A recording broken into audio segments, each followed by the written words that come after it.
Bismillahirrahmanirrahim. Assalamualaikum warahmatullahi wabarakatuh. Dan salam sejahtera saya ucapkan kepada semua barisan guru SMK Teronoh, AJK, PIBG SMK Teronoh, ibu bapa dan penjaga murid serta anak-anak pelajar kelas peralihan tingkatan 1, tingkatan 2, tingkatan 3 dan tingkatan 4.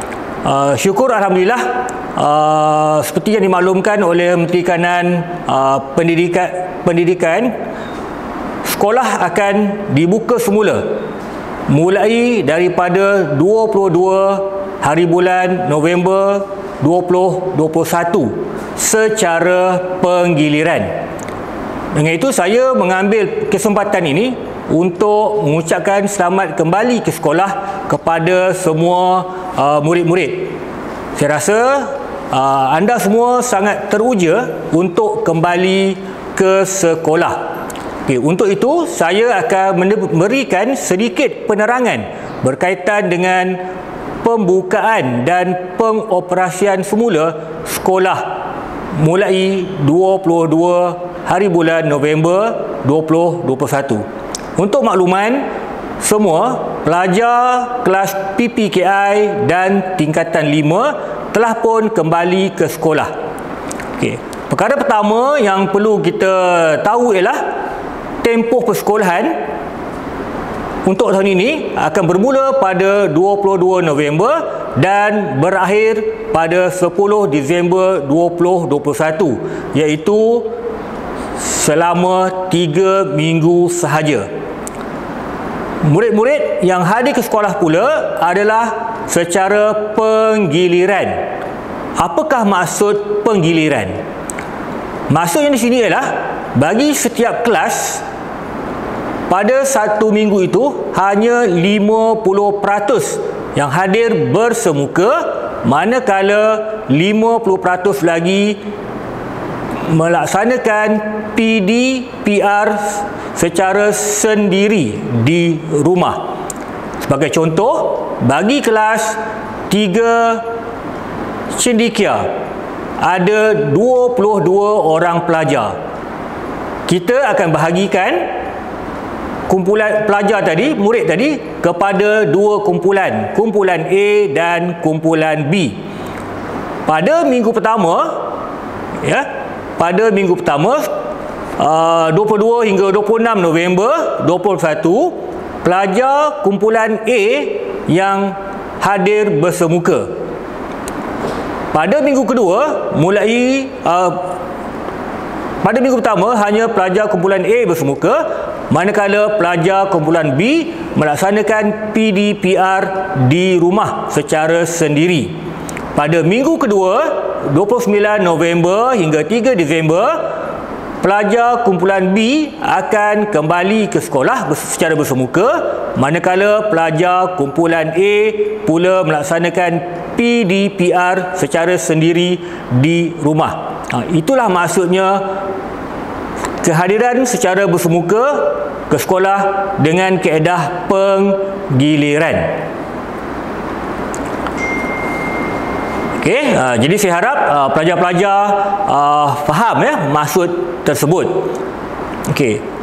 Oleh itu, guru kelas akan memaklumkan senarai nama kumpulan A dan kumpulan B. Jadi saya minta pelajar-pelajar sentiasa menyemak WhatsApp masing-masing untuk mengetahui anda berada dalam kumpulan A atau kumpulan B. Okey. Perkara yang kedua, apabila kita hadir ke sekolah, kita perlulah sentiasa mematuhi SOP berkaitan dengan COVID-19 yang saya rasa anak-anak telah pun tahu ataupun telah pun mengamalkan pada tahun lepas dan juga pada tahun ini sebelum kita melaksanakan PDPR. Okay, yang pertama sekali, pastikan anak-anak bila datang ke sekolah mengetahui ataupun memantau kesihatan sendiri. Jika anda merasakan diri anda ada simptom seperti demam, sesama, batuk, sakit tekak, tidak perlu hadir ke sekolah, tetapi boleh kekal di rumah dan pergilah ke klinik kesihatan. Maklumkan kepada guru yang anda tidak sihat. Keduanya, apabila sampai ke sekolah, jika anda ke sekolah, sentiasalah memakai pelitup muka sepanjang berada di kawasan sekolah. Ketiga, mengambil suhu dan merekodkan suhu dalam borang yang disediakan. Dan seterusnya, masuk ke kelas, duduk di tempat atau di kerusi yang telah disediakan untuk anda. Tidak boleh berkongsi kerusi, meja dan sebarang peralatan seperti buku dan sebagainya di sekolah. Begitu juga jika bergerak, anda perlulah bergerak dalam kumpulan, dalam satu barisan dengan menjaga penjarakan fizikal di mana-mana sahaja, sama ada di tandas, di kantin ataupun di bilik-bilik khas. Untuk waktu rehat pula, murid-murid hanya dibenarkan untuk membeli makanan di kantin dan kemudian makan di dalam kelas. Ya, itu adalah SOP yang kita telah amalkan seperti sebelum ini, ya. Okey, seterusnya, jika anda berasa tidak sihat semasa berada dalam kelas, mesti memaklumkan kepada guru dengan kadar segera. Ya, kita akan membawa anda ke bilik isolasi ataupun bilik kesihatan dan pihak guru akan menguruskan anda untuk sama ada pergi ke klinik ataupun dibawa oleh ibu bapa untuk pulang ke rumah. Tetapi kami berharap murid-murid pastikan betul-betul sihat, barulah kembali ke sekolah pun datang sekolah secara bersemuka. Okey, pukul berapa perlu hadir ke sekolah? Jadi untuk hadir ke sekolah mengikut jadual waktu kelas. Guru-guru akan kongsikan jadual waktu kelas dalam kumpulan WhatsApp kelas masing-masing. Mestilah sampai ke sekolah sebelum pukul 7.20 pagi. Ya, ini untuk mengelakkan kesesakan di pintu pagar sekolah. Okey. Waktu balik. Okey, waktu balik adalah mengikut jadual waktu kelas. Ada kelas yang akan balik ke rumah pada pukul 1, ada yang balik pada pukul 1.30 dan ada yang balik pukul 2 dan juga 2.30 mengikut jadual waktu kelas masing-masing. Iaitu secara berperingkat. Tujuannya untuk mengelakkan kesesakan di pintu pagar. Dan pada waktu balik mestilah mengikut laluan yang ditetapkan. Oleh itu, maklumkan kepada ibu bapa waktu anda balik untuk mengelakkan ibu bapa berkumpul di kawasan pintu pagar sekolah. Dan kita juga tidak mahu murid berkumpul terlalu lama di kawasan pintu pagar sekolah. Okey. Semasa hadir ke sekolah pada waktu pagi, kita ada 3 pintu untuk digunakan oleh pelajar. Ya, pintu B, pintu C dan pintu D. Okey, pelajar tingkatan 4 dan tingkatan 5 masuk melalui pintu B. Pelajar kelas peralihan tingkatan 1, tingkatan 2 masuk melalui pintu C. Manakala pintu D pula untuk pelajar tingkatan 3 dan juga pelajar yang menggunakan motosikal. Manakala pelajar kelas peralihan masuk melalui pintu B. Okey, pada waktu balik juga sama, tingkatan 4 dan 5 keluar melalui pintu B. Kelas peralihan tingkatan 1, tingkatan 2 melalui pintu C, manakala pelajar tingkatan 3 dan pelajar yang menggunakan motosikal dan basikal keluar melalui pintu D. Diharapkan pelajar yang menggunakan kenderaan sendiri selepas sampai ke tempat motosikal ataupun basikal terus balik ke rumah dan tidak berkumpul ataupun menunggu di hadapan pintu pagar. Tujuannya untuk mengelakkan kesesakan dan seterusnya boleh mendatangkan risiko kepada murid-murid dan juga kepada ibu bapa.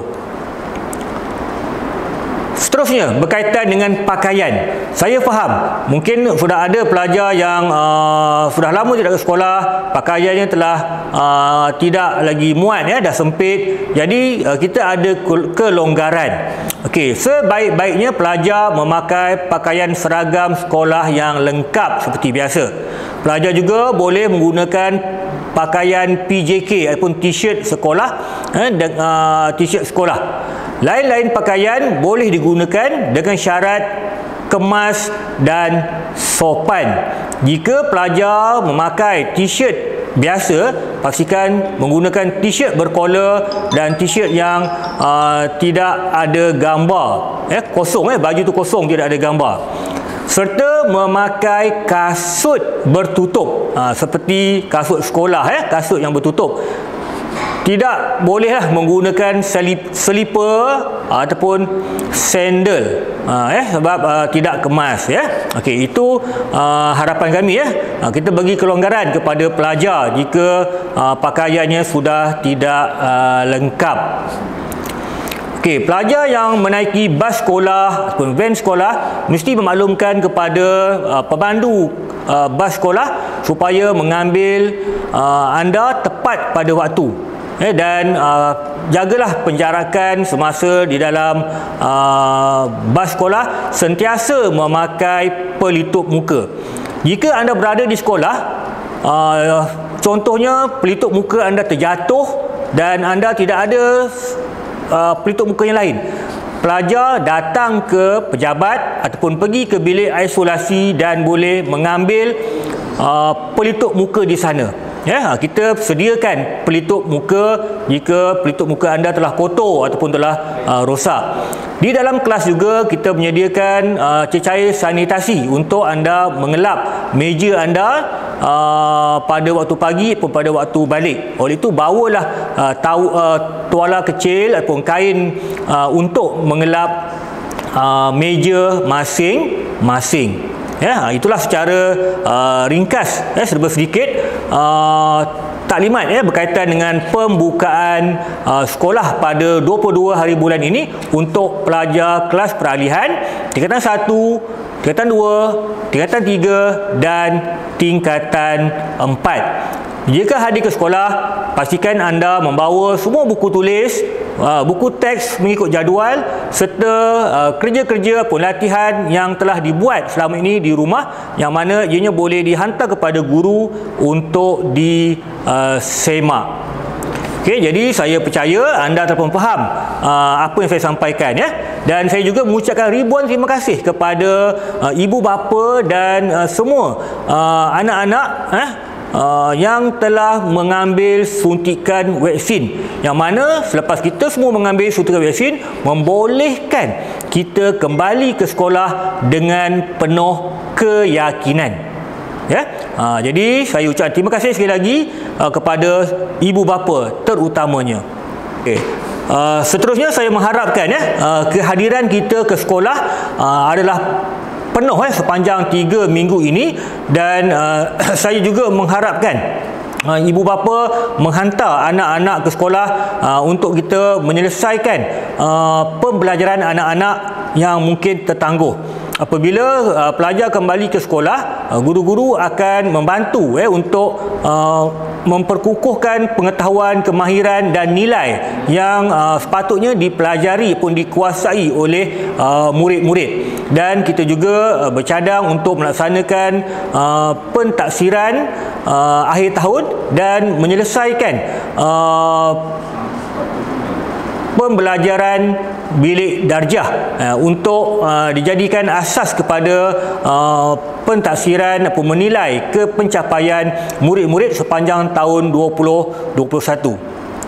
Untuk kefahaman ibu bapa dan murid-murid juga, sesi persekolahan 2021 ini hanya akan berakhir pada bulan Februari 2022. Bermaksud jika murid tingkatan 1 pada tahun 2021, dia akan menyambung lagi tingkatan 1 sehingga bulan Februari, penghujung bulan Februari 2022. Bulan Mac 2022 barulah murid ini akan beralih ataupun naik ke tingkatan yang lebih tinggi. Iaitu contohnya tadi, tingkatan 1 akan naik ke tingkatan 2 pada mulai Mac 2022. Okey, akhir kata saya mengucap ribuan terima kasih kepada murid-murid dan ibu bapa yang sangat berharap bersemangat untuk kembali ke sekolah. Sebarang pertanyaan untuk lebih faham, bolehlah berhubung dengan guru kelas melalui WhatsApp ataupun mendapatkan maklumat-maklumat yang disampaikan oleh pihak sekolah melalui talian Telegram ibu bapa bagi setiap tingkatan. Jadi saya mengucapkan ribuan terima kasih dan mohon maaf jika ada penerangan yang mungkin tidak berapa jelas, tetapi boleh kemukakan soalan kepada pihak sekolah melalui guru kelas ataupun penolong kanan hal ehwal murid.